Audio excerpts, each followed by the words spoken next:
what's up? Kamusta? Ayos ba tayo dyan? So, nandito tayo ngayon sa may FKM Baliw branch para sa update natin dito sa motorcycle na to. Ano nga ba to? Ito yung FKM Venture ADB 180 at nakita na rin ulit natin. Dito available sila rito ng 2 unit. So, umpisa na natin yung walk around at kung magkano nga ba ang presyo nito kapag kinuha nyo ng cash at hulugan. So, tara, samahan nyo ako. Ayos na ayos yan. You cannot stop me, I'ma make it to the top spicy. Call it covenant, not cocky. You cannot break me, this world's mine for the taking. Got an itch, man, I'm making. Oh, I'll keep my head down and grind and be patient. I'll take a stab at the top and the sailing. They can all try, but you cannot contain it. Cause I see the things that I want and I take on my goal. Push myself to the brink, no limit. Do what it takes to be free, committed. I'm a little obsessed with things, I'll admit it. But that's what it takes to get a freedom ticket. Got a killer instinct and it's just the beginning. Breaking down walls and the hurt start thinning. And the more you push it, the fast start trimming. Till you're the only one standing up straight, winning all.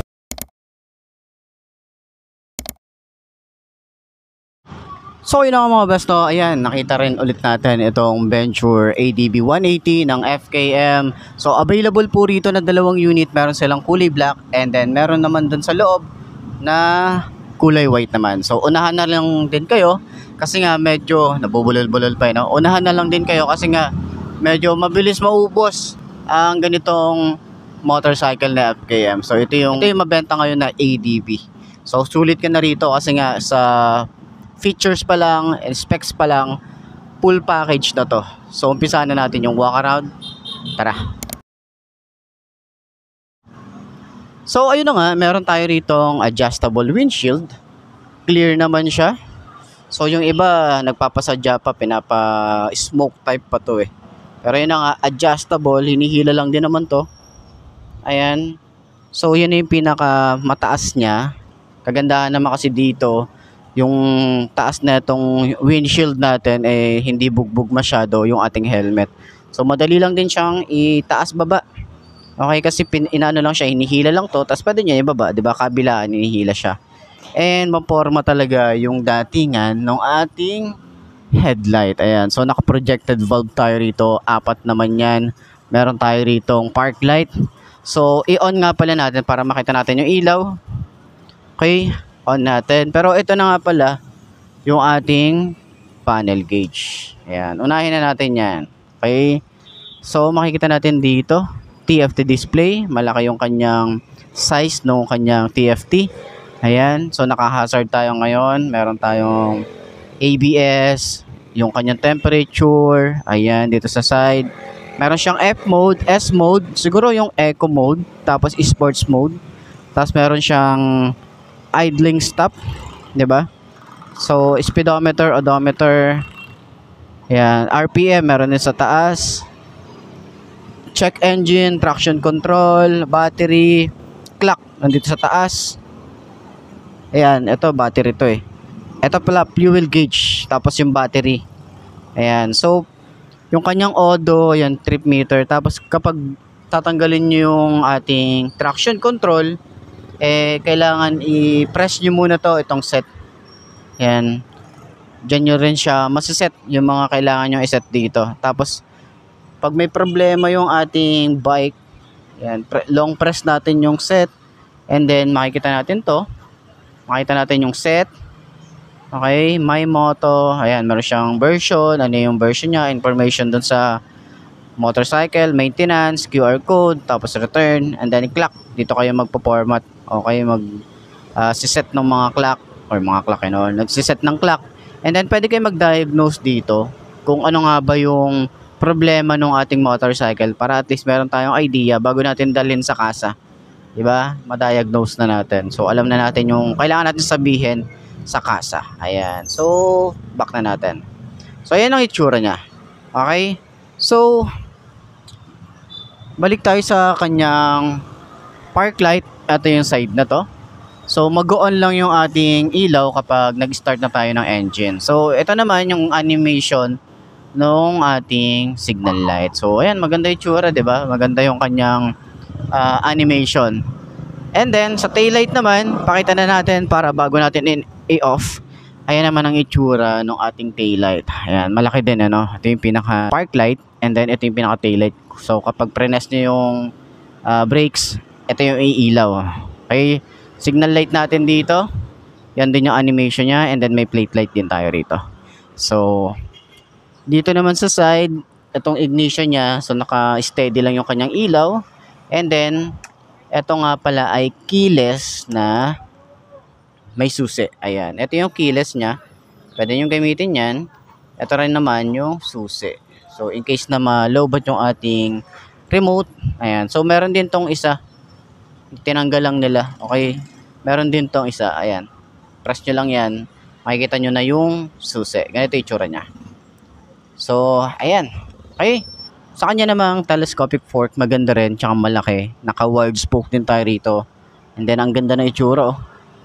Quality yung dating. At tsaka kulay gold. Hindi ka na magpapasadya kung anong kulay yung gusto mo.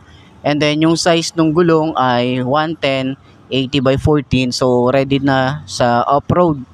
Diba? On and off-road na yung kanyang tires. Ang kagandahan dito, CST tires na yan. Kilalang kilala na rin yung CST tires pagdating sa mga quality na tires. Ayan. So, meron na rin tayo rito traction control, ABS, harap at likod. Meron din tayo rito single disc brake. Dual pat caliper tayo rito. Ayan. Ayan yung itsura niya. Tapos yung fender, maganda yung itsura. Ayan yung design niya rito. May mga, malapad yung datingan niya eh. Meron naman tayo rito sa side, may FKM na emblem, pero hindi siya ganun ka premium yung datingan ng emblem ni FKM. Sa side, lagyan nila ng AVB 180 na emblem din. Diba? Suggestion ko lang din kasi meron na rin naman ito. Lagyan na rin ni FKM ng emblem doon sa side. Ayan. So, ayun na nga yung handlebar natin dito. Naka-upright position tayo rito. Tsaka, naka-naked handlebar tayo rito. Sa quality ng paint job, maganda eh. Sumasabay eh. 'Di ba? Tapos ang ganda nito, ang ganda ng finish nito. Yung mga switches natin dito, ayan, sumasabay talaga. Quality, yung datingan ni FKM pagdating sa mga switches, no? So, yung lever pa natin dito, adjustable, tsaka malapad. Smooth lang din. Same lang din dun sa kabila, smooth lang din. Dito sa side, makikita natin dito, siyempre may throttle tayo rito. Tapos meron silang ganito. Ang galing nito. Ano to? Hindi ko alam kung kasama na talaga to. Meron siyang ganito nakabalot. So pwede tayong ayan. So yung throttle niya, mababaw lang din. Meron tayong on and off nung kanyang idling stop or stop and start system. Meron tayong hazard. Electric starter. So dito naman sa side, meron tayong back and set. Ayan. Tapos up and down para dun sa pagsiset natin nung TFT display natin. And then flasher dito sa side and high and low, signal light, and then busina. So busina check nga natin. Busina check. Gusto ko yung animation talaga ng FKM eh. Busina check. Eh. Maganda din, malakas din. Mukhang okay na yan kahit hindi mo napalitan.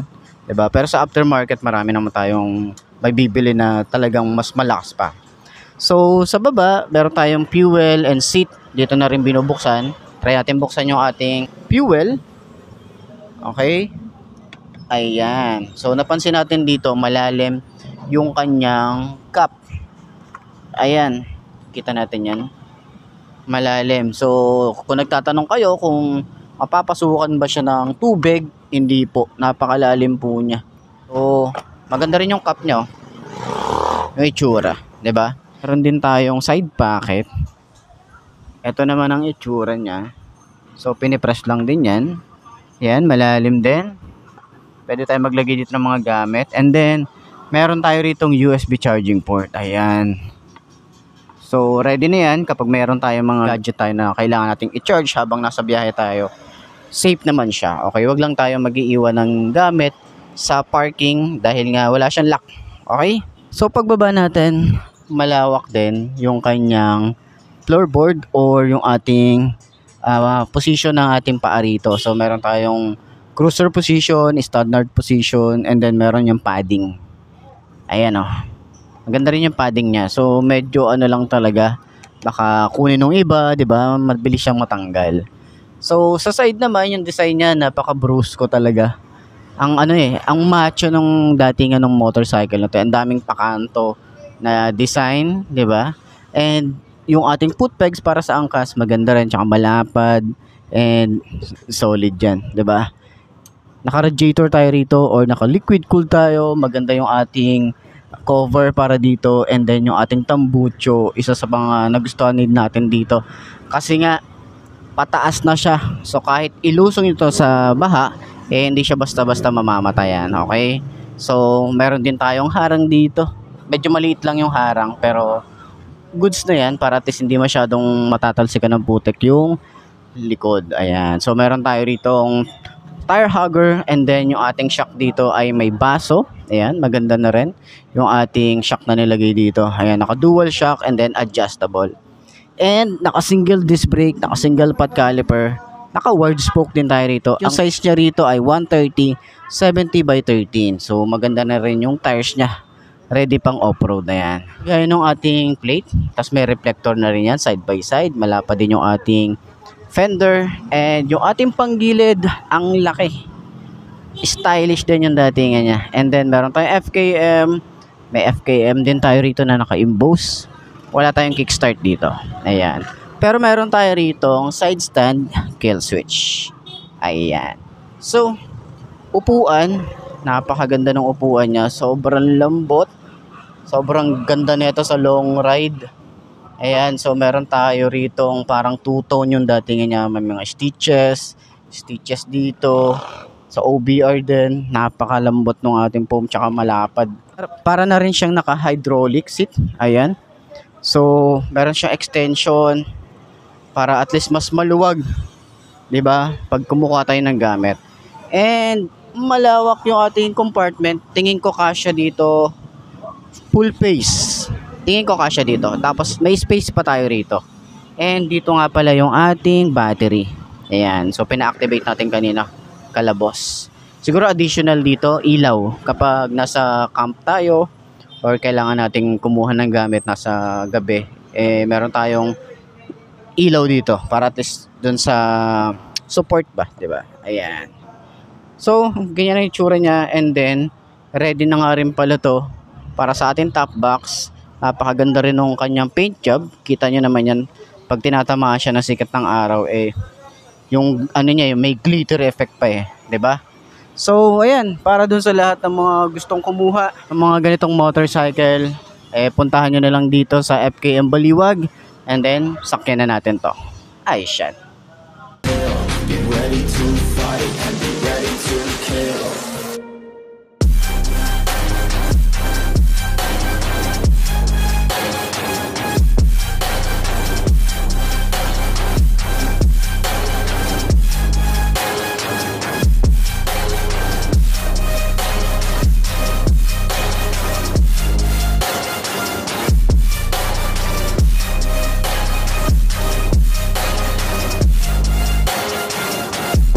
It's all there for the taking. You just gotta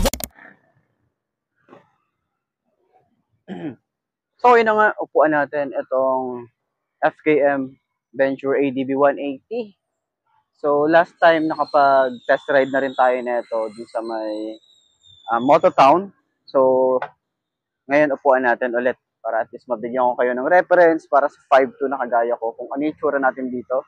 At alam ko na sobrang taas na ito. Okay, so side stand muna natin. Ganyan ang itsura niya. Maganda yung pagkaka-side stand niya. Gusto ko yung tindigan niya eh, no? Bruce ko talaga eh. So 5 to aking height, alam ko hindi ko masyadong abot to, tingkayad ako dito. Tapos hindi pa pantay yung floor natin dito. Pero ganyan ang itsura natin. Iyak. So ganyan. So hindi lang siya pantay. Pero ayan, kabila, tingkayad, sobrang tingkayad tayo rito. Para sa mga 5.2 na gusto din ng ganitong motorcycle, sobrang kapal kasi talaga ng upuan, pero pwede nyo naman siyang patabasin, or at least kung medyo gusto nyo talaga na ganito yung motorcycle nyo. Ayan, may mga way naman para at least makuha natin yung gusto natin yung motor. So, ayun ang itsura natin. Sa shock niya, sobrang ganda ng shock nito. Ayan, no? Ayan, sobrang ganda ng shock. Tapos, turning radius niya, sobrang lawak niyan. Tapos yung ating extension ng paa, yan, pwede pa tayo mag-extend. Cruiser position, tsaka standard position, ganyan ang itsura natin. So, maluwag din yung ating back ride, di ba? Tapos pwede pa tayo maglagay ng top box or mga saddle bag dito sa gilid, di ba? So, ganyan ang datingan natin, di ba? Pogi, ang brusco, di ba? Ganda rin, oh. And then, yung shock pa lang, kita niyo naman yan, di ba? Napakalambot ng shock. Tapos yung shock niya sa likod, nakabasa pa. Pwede niyo pang siyang adjust. So, ayan. So, para sa lahat ng mga gustong kumuha ng ganitong motorcycle, pwede nyo kontakin dyan sa FKM Baliwag para at least rekta na kayo sa kanila na mag-inquire or pwede nyo naman akong i-message sa aking Facebook page para at least ma-assist ko kayo, di ba? Para at least matulungan ko kayo dito sa branch nila. So, ayun lang. Tingin nyo, sulit nga bang ganitong motorcycle ngayon 2025? Comment nyo naman yan. So side stand natin and center stand ulit. Magaan yung motor kapag sinicenter stand eh. Kahit mabigat siya yung weight niya, pero pag sinicenter stand, goods naman. So yun nga mga best, no? Sa lahat ng mga nagtatanong kung magkano nga ba ang ganitong motorcycle, ito ay nagkakahalaga pag kinuha nyo ng cash ng 178,000. At kapag kinuha nyo naman siya ng hulugan, ipapakita ko na lang din dyan sa screen nyo para at least meron kayong idea kung magkano nga ba ang installment na ito at kung magkano yung down payment na. Sa lahat ng mga nakagamit na neto, pwede nyo i-share dyan sa comment section para at least dun sa mga gustong bumili ng ganitong motorcycle, meron silang idea, at least meron silang info about dun sa mga talagang legit na gumagamit nitong motorcycle na to. So, at least para makatulong tayo dun sa mga gustong bumili ng ganitong motorcycle. So, ayun, sa tingin mo, sulit nga bang ganitong motorcycle? Nice yan. So, ayun na nga mga best, no? Ito na ba ang motor na babagay sa'yo? Kung ito na nga ay markahan mo na at mag-subscribe ka na sa aking YouTube channel, i-click mo na rin yung notification bell para updated ka sa lahat ng videos na upload natin. Dito araw-araw, so laging tatandaan, wala sa brand ng motor ang itatagal yan. Kung di na sa pag-aalaga mo yan, tatagal yan, ayos na ayos yan. So, kita ka na lang ulit tayo bukas. I'm Mark B. Ciao. Maraming salamat sa inyo. Babush.